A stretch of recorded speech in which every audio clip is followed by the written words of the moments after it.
this one here is from the 1970s, and it's very simplistic. I know there's a couple of spelling mistakes in it, but basically it's a demoralisation plan, 15 to 20 years.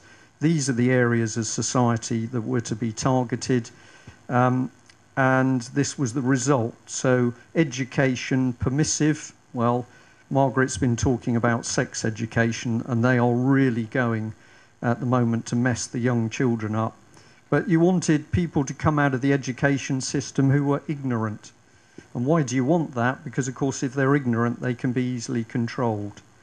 A culture, false heroes. Does Beckham come to mind? Just as an example. Sits in the box with the Queen, I think, at Wimbledon. False heroes and role models, addictive fads. And this is mass sports, actually. So I always find it now very creepy when I see these big, was it the Marathon of the Northeast or something?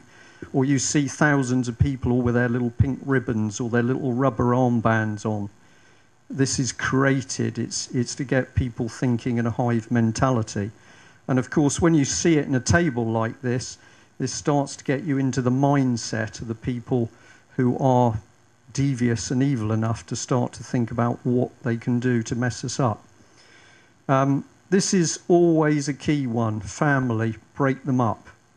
If you break up the family, the state claims the children. And that is absolutely what's going on. And I'm going to talk a bit about that a bit. Health, junk food. And what do you want? Enfeebled masses. People who are not fit.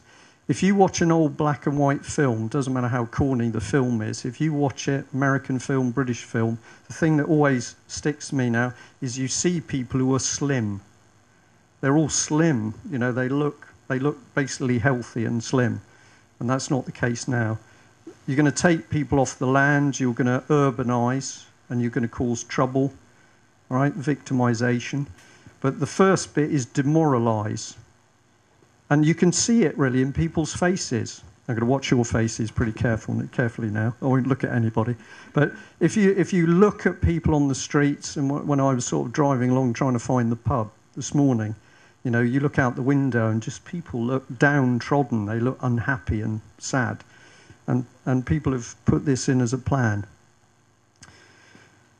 This is the next stage, destabilization. So first of all, you get in and you demoralize people. And then when you've dragged them down so they haven't got much fighting capacity, then you're going to really get in amongst it. Yeah? Destruction of bargaining.